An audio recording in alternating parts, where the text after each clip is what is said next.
सीता की सूचना मिलने से प्रसन्न हुआ वानर दल फिर निराश हो गया। समुद्र सामने था, विकराल था, उसे कौन पार करेगा, कैसे करेगा। अंगद उदास हो गए। लक्ष्य सामने था पर विकट था, उन्हें कुछ सूझ नहीं रहा था। बूढ़ा संपत्ति उनकी सहायता कर सकता था, पर इस आयु में इतनी लंबी उड़ान संभव नहीं थी। वानर दल असमंजस में पड़ गया। अंगद ने पहले ही कह दिया था कि काम पूरा किए बिना कोई किष्किंधा वापस नहीं जाएगा। वे न आगे जा सकते थे न पीछे, वे एक दूसरे की ओर देख रहे थे। इस दल में सबसे बुद्धिमान जामुन थे। सब उनके पास गए। उनके पास भी इस कठिन प्रश्न का कोई उत्तर नहीं था। तभी जामवंत की दृष्टि हनुमान पर पड़ी। वे सबसे दूर बैठे थे, चुपचाप। जामवंत जानते थे कि यह काम हनुमान कर सकते हैं। वे पवन पुत्र हैं, उनकी शक्ति अपार है, लेकिन उन्हें स्वयं इसका अनुमान नहीं है। उनकी सोई हुई शक्ति जामवंत ने जगाई। कहा, हनुमान, आपको जाना होगा, यह कार्य केवल आप कर सकते हैं। सबकी आंखें उन्हीं पर टिक गई। हनुमान उठे, अंगड़ाई ली, झुककर धरती को छुआ और एक ही छलांग में महेंद्र पर्वत पर जा खड़े हुए। जामवंत सफल हो गए थे हनुमान को उनकी शक्ति की याद दिलाने में। पर्वत शिखर पर खड़े हनुमान ने विराट समुद्र की ओर देखा। उनकी आंखों में चुनौती का भाव नहीं था, समर्पण का था, राम के प्रति। समुद्र यह देखकर डर गया, उसकी गरिमा नष्ट होने को थी। हनुमान ने पूर्व दिशा की ओर मुंह करके अपने पिता को प्रणाम किया। हाथ हवा में उठाए, पर्वत पर झुककर उसे हाथ पैर से कसकर दबाया और छलांग लगा दी। अगले ही पल वह आकाश में थे, समुद्र के ऊपर, तेजी से आगे बढ़ते हुए। छलांग के समय बड़े शिलाखंड आसमान में उड़ गए। कुछ दूर हनुमान के साथ गए, जैसे परिजन किसी को विदा करने जाते हैं। हनुमान की गति अधिक थी, पत्थर पीछे छूटे और समुद्र में जा गिरे। महेंद्र पर्वत सुंदर था, वनस्पतियों और जीव जंतुओं से भरा। उसका शिखर पथरीला था, लेकिन नीचे घाटी में मनमोहक वृक्ष थे, लताएं थीं। हनुमान के छलांग लगाने तक पर्वत शांत था। छलांग के दबाव से पर्वत दरक गया, वृक्ष कांपकर गिर गए, वन थर्रा गया, बड़ी बड़ी चट्टानें नीचे लुढ़कने लगी। पशु पक्षी चित्कार करते हुए भागे। कई स्थानों पर जल स्रोत फूट पड़े, कहीं धुआं उठने लगा। चट्टानें दहक उठी, लाल हो गई, आग के गोलों की तरह। हनुमान इससे बेखबर थे, वायु की गति से आगे बढ़ रहे थे। मार्ग में उन्होंने दिशा बदली, लंका जाने के लिए। उनका शरीर हिला तो बादलों की सी गड़गड़ाहट हुई। वे जहां से निकलते सब कुछ अस्थिर हो जाता। समुद्र में ऊंची लहरें उठने लगती। उनकी परछाई समुद्र में विराट नाव की तरह दिखती, बिना आवाज चलती हुई। समुद्र के अंदर एक पर्वत था, मैनाक, सुनहरा चमकता हुआ। वह जलराशि को चीरकर ऊपर उठा। मैनाक चाहता था कि हनुमान कुछ पल वहां विश्राम कर ले, थक गए होंगे। हनुमान नहीं रुके। उन्हें मैनाक की सदिच्छा बाधा लगी। रामकाज में वह मैनाक से टकराते हुए निकल गए। हाथ ऊपरी हिस्से पर लगा तो पर्वत शिखर टूट गया। वह कुछ और ऊपर उठकर उड़ने लगे। हनुमान के रास्ते में कई बाधाएं आई। राक्षसी सुरसा मिली, विराट शरीर, वह हनुमान को खा जाना चाहती थी। पवन पुत्र ने उसे चकमा दिया, उसके मुंह में घुसकर निकल आए। आगे एक और राक्षसी टकराई, उसका नाम सिंहिका था, छाया राक्षसी। उसने जाल में हनुमान की परछाई पकड़ ली। वह अचानक आसमान में ठहर गई। क्रुद्ध हनुमान ने सिंहिका को मार डाला। आगे बढ़े। अब गंतव्य दूर नहीं था। दूर क्षितिज पर लंका दिखाई पड़ने लगी थी। रावण की राजधानी, सोने की लंका। आकाश में उड़ते हुए कंगूरे, उसकी प्राचीर, लंका जगमगा रही थी। हनुमान समुद्र किनारे उतर गए। अब वह लंका को और निकट से देख पा रहे थे। हनुमान को थकान रंच मात्र नहीं थी। इतनी लंबी यात्रा का उन पर कोई प्रभाव नहीं था। चिंता थी कि सीता को कैसे ढूंढेंगे, कैसे पहचानेंगे। लंका नगरी को ठीक से देखने के लिए हनुमान एक पहाड़ी पर चढ़ गए। दृष्टि दौड़ाई। चारों ओर वृक्ष, सुवासित उद्यान, भव्य भवन, हवा में लहराती संगीत धाराएं। वे चकित थे। राक्षस नगरी में इतनी सुंदरता। उन्होंने ऐसा नगर पहले कभी नहीं देखा था। वह उस नगर का एक एक विवरण आंखों में भर लेना चाहते थे, ताकि बाद में वह सीता की खोज में काम आए। दिन के समय लंका में प्रवेश करना हनुमान को उचित नहीं लगा। उन्होंने प्रतीक्षा की, समुद्र तट पर ही। शाम ढलने पर नगरी में प्रवेश किया। उनके सामने पहला प्रश्न सीता का पता लगाना था। उस विराट नगर में यह काम आसान नहीं था। वृक्षों डालियों से कूदते फांदते वह नगर के मध्य में पहुंच गए। राजमहल वहीं था। उनका अनुमान था कि सीता महल में ही होगी। रावण ने उन्हें छिपाकर रखा होगा किसी कोने में। महल में पहरेदार थे, अस्त्र शस्त्र लिए हुए। सबकी आंखें बचाकर वह चुपचाप अंदर गए। राजमहल विराट था, वैभवपूर्ण। वे बचते बचाते महल में घूमने लगे, भटकते रहे। रात का समय था। अधिकतर राक्षस सो रहे थे। उन्होंने निकट जाकर एक एक चेहरा देखा। सीता जैसी कोई स्त्री उन्हें दिखाई नहीं पड़ी। वे रावण के कक्ष में गए। जहाँ रावण था उसकी रानी मंदोदरी थी, सीता नहीं थी। न जाने सीता को कहाँ छिपा रखा है। सोचते हुए हनुमान अंतःपुर से बाहर निकल आए। एक एक करके हनुमान ने राक्षसों के सारे घर छान मारे। पशुशालाएं भी देख ली। सीता का कहीं पता न था। सीता के लंका में होने की सूचना पर उन्हें संदेह नहीं था, पर वह दुखी हो गए।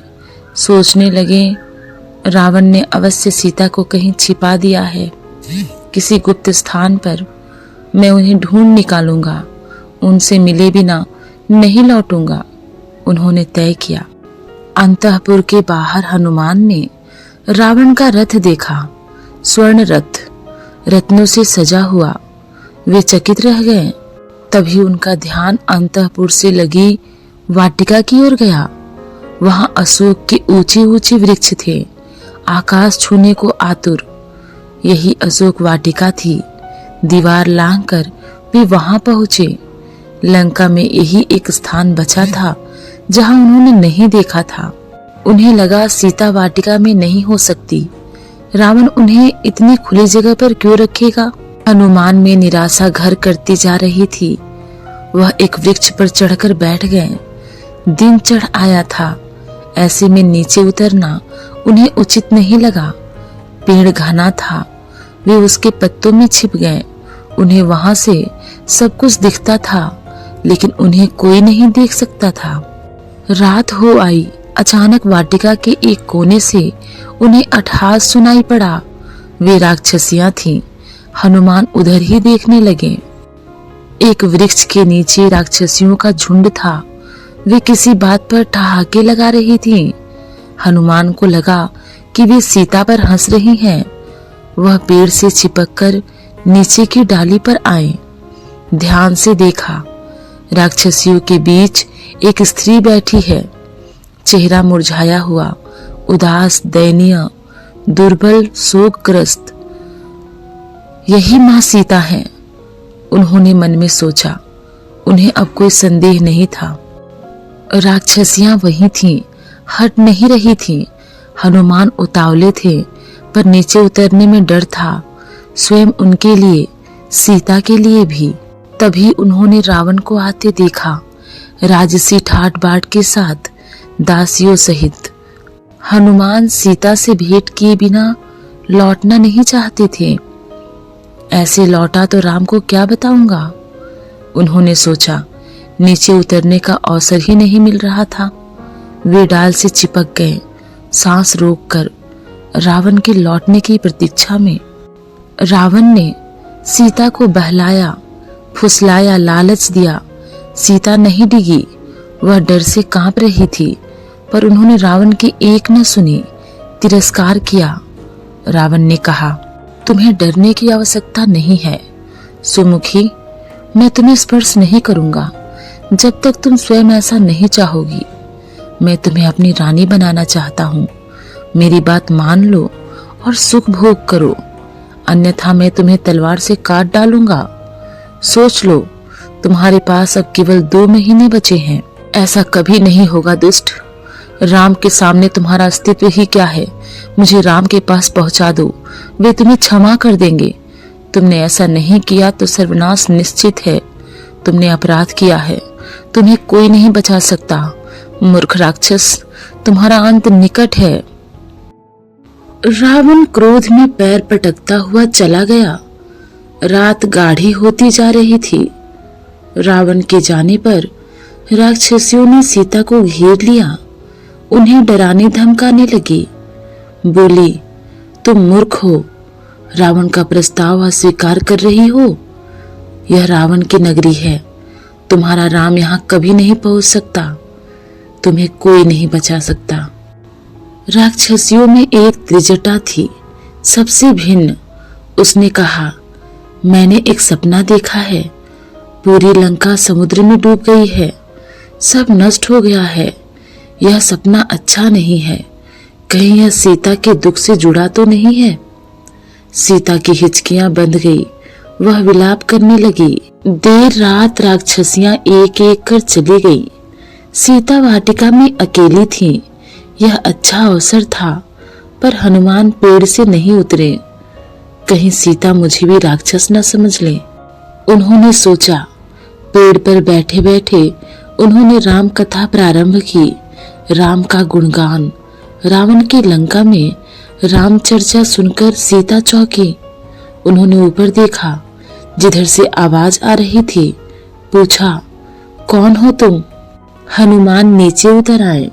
उन्होंने सीता को प्रणाम किया। राम की अंगूठी उन्हें दी।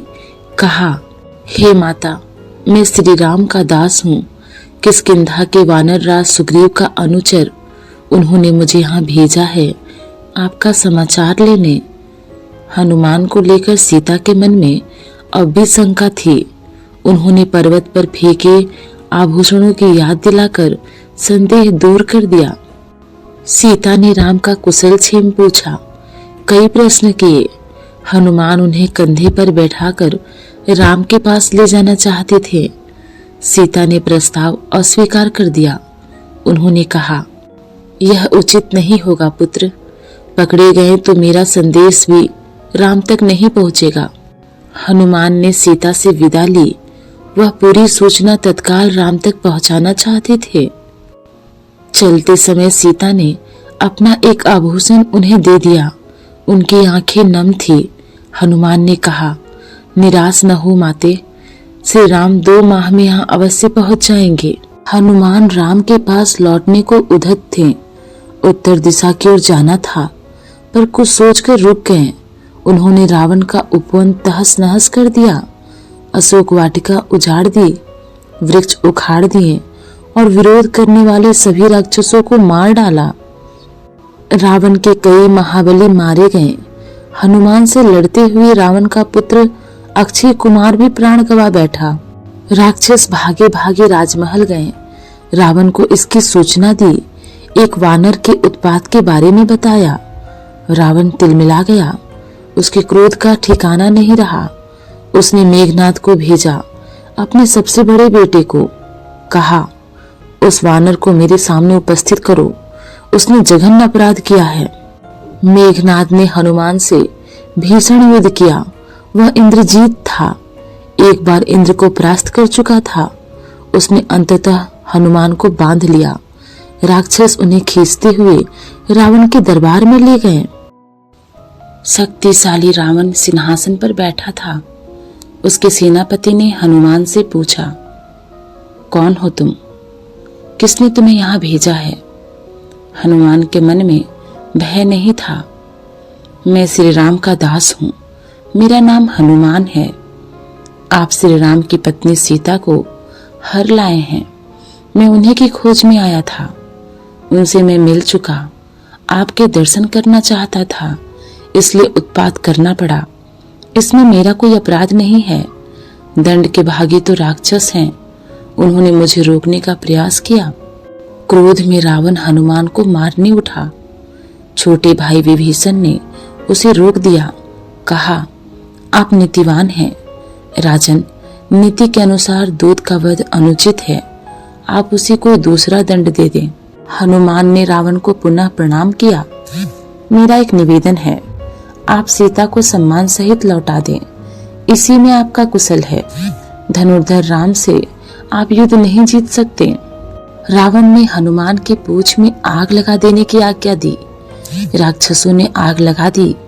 जलती हुई पूंछ के साथ उन्हें नगर में घुमाया। राक्षस ठिठोली कर रहे थे।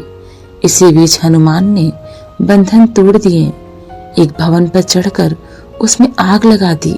एक से दूसरी अटारी पर कूदते उन्होंने सभी भवन जला दिए। हाहाकार मच गया। लंका जल रही थी। धू धू कर राक्षस विलाप करने लगे। अचानक हनुमान को सीता की चिंता हुई। वे अशोक वाटिका की ओर भागे। डर था कि कहीं आग उन तक न पहुंच गई हो। सीता सकुशल थी, पेड़ के नीचे बैठी हुई, आग से अप्रभावित। हनुमान ने उन्हें प्रणाम किया, आशीर्वाद मांगा और उत्तर दिशा की ओर चल पड़े, राम के पास।